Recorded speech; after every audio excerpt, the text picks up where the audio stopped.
अथ सप्तदशोऽध्यायः। महाराज परीक्षित द्वारा कलयुग का दमन। सूत जी कहते हैं, शौनक जी, वहाँ पहुंचकर राजा परीक्षित ने देखा कि एक राजवेशधारी शूद्र हाथ में डंडा लिए हुए हैं और गाय बैल के एक जोड़े को इस तरह पीटता जा रहा है जैसे उनका कोई स्वामी ही न हो। वह कमल तंतु के समान श्वेत रंग का बैल एक पैर से खड़ा काँप रहा था तथा शूद्र की ताड़ना से पीड़ित और भयभीत होकर मूत्र त्याग कर रहा था। धर्म उपयोगी दूध, घी आदि हविष्य पदार्थों को देने वाली वह गाय भी बार बार शूद्र के पैरों की ठोकरें खाकर अत्यंत दीन हो रही थी। एक तो वह स्वयं ही दुबली पतली थी, दूसरे उसका बछड़ा भी उसके पास नहीं था। उसे भूख लगी हुई थी और उसकी आंखों से आंसू बहते जा रहे थे। स्वर्ण जटित रथ पर चढ़े हुए राजा परीक्षित ने अपना धनुष चढ़ाकर मेघ के समान गंभीर वाणी से उसको ललकारा। अरे तू कौन है जो बलवान होकर भी मेरे राज्य के इन दुर्बल प्राणियों को बलपूर्वक मार रहा है?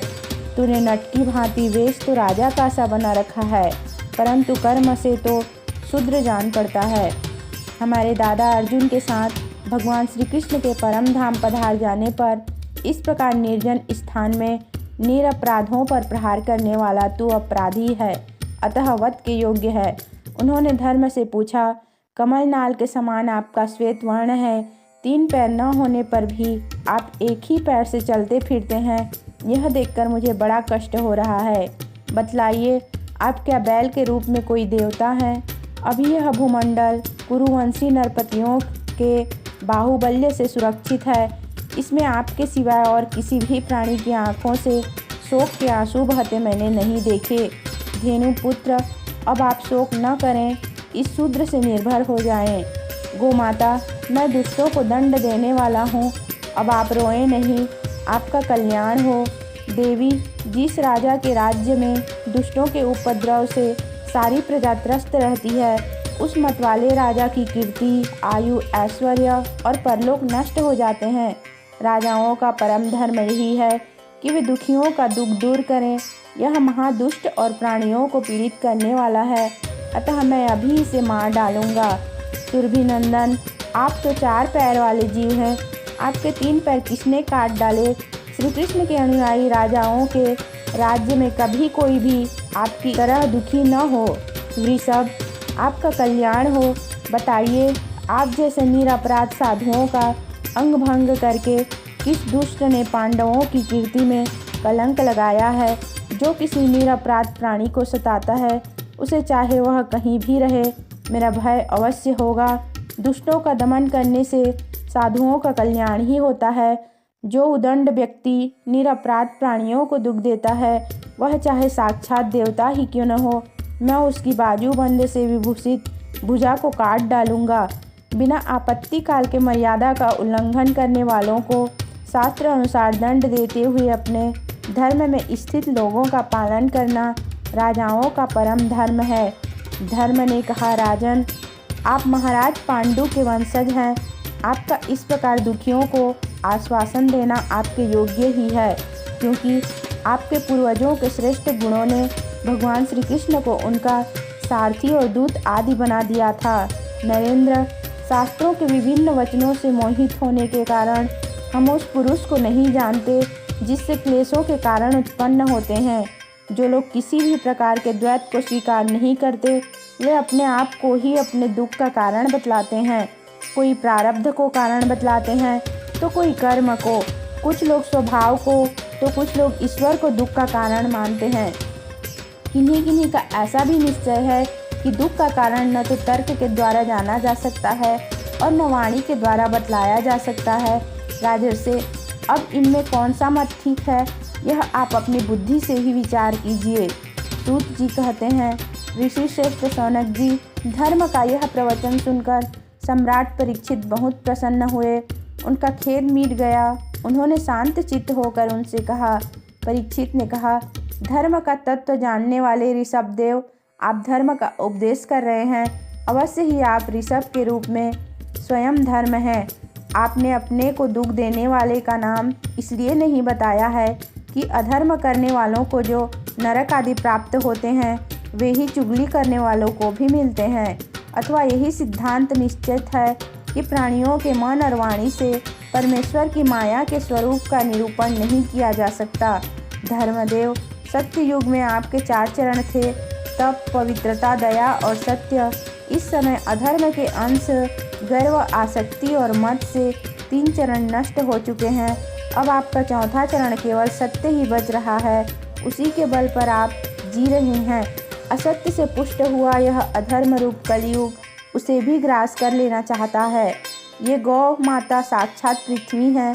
भगवान ने इनका भारी बोझ उतार दिया था और ये उनके राशि सौंदर्य बिखरने वाले चरण चिन्हों से सर्वत्र उत्सवमयी हो गई थी। अब ये उनसे बिछुड़ गई हैं। वे साध्वी अभागिनी के समान नेत्रों में जल भरकर यह चिंता कर रही है कि अब राजा का स्वांग बनाकर ब्राह्मण द्रोही शूद्र मुझे भोगेंगे। महारथी परीक्षित ने इस प्रकार धर्म और पृथ्वी को सांत्वना दी। फिर उन्होंने अधर्म के कारण रूप कलयुग को मारने के लिए तीक्ष्ण तलवार उठाई। कलयुग ताड़ गया कि ये तो अब मुझे मार ही डालना चाहता है। अतः झटपट उसने अपने राज चिन्ह उतार डाले और भय विह्वल होकर उनके चरणों में अपना सिर रख दिया। परीक्षित बड़े यशस्वी, दीनवत्सल और शरणागत रक्षक थे। उन्होंने जब कलयुग को अपने पैरों पर पड़े देखा तो कृपा करके उसको मारा नहीं, अपितु हंसते हुए से उससे कहा। परीक्षित बोले, जब तू हाथ जोड़कर शरण आ गया तब अर्जुन के यशस्वी वंश में उत्पन्न हुए किसी भी वीर से तुझे कोई भय नहीं है, परंतु तू अधर्म का सहायक है, इसलिए तुझे मेरे राज्य में बिल्कुल नहीं रहना चाहिए। तेरे राजाओं के शरीर में रहने से ही लोभ, झूठ, चोरी, दुष्टता, स्वधर्म त्याग, दरिद्रता, कपट, कलह, दंभ और दूसरे पापों की बढ़ती हो रही है।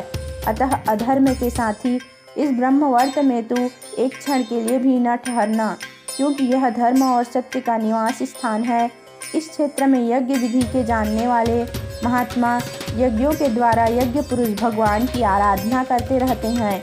इस देश में भगवान श्री हरि यज्ञों के रूप में निवास करते हैं। यज्ञों के द्वारा उनकी पूजा होती है और वे यज्ञ करने वालों का कल्याण करते हैं। वे सर्वात्मा भगवान वायु की भांति समस्त चराचर जीवों के भीतर और बाहर एक रस स्थित रहते हुए उनकी कामनाओं को पूर्ण करते रहते हैं। सूत जी कहते हैं, परीक्षित की यह आज्ञा सुनकर कलयुग सिहर उठा। यमराज के समान मारने के लिए उद्धत हाथ में तलवार लिए हुए परीक्षित से वह बोला। कली ने कहा, सार्वभौम, आपकी आज्ञा से जहाँ कहीं भी मैं रहने का विचार करता हूँ वहीं देखता हूँ कि आप धनुष पर बाण चढ़ाए खड़े हैं। धार्मिक शिरोमणि, आप मुझे वह स्थान बतलाइए जहाँ मैं आपकी आज्ञा का पालन करता हुआ स्थिर होकर रह सकूं।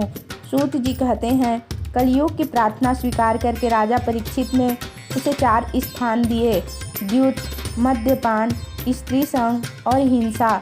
इन स्थानों में क्रमशः असत्य, मद, आसक्ति और निर्दयता ये 4 प्रकार के अधर्म निवास करते हैं।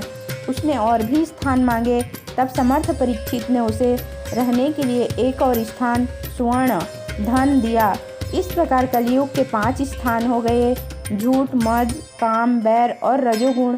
परीक्षित के दिए हुए इन्हीं 5 स्थानों में अधर्म का मूल कारण कली उनकी आज्ञाओं का पालन करता हुआ निवास करने लगा। इसलिए आत्मकल्याणकामी पुरुष को इन 5 स्थानों का सेवन कभी नहीं करना चाहिए। धार्मिक राजा, प्रजा वर्ग के लौकिक नेता और धर्मपदेष्ठा गुरुओं को तो बड़ी सावधानी से इनका त्याग करना चाहिए।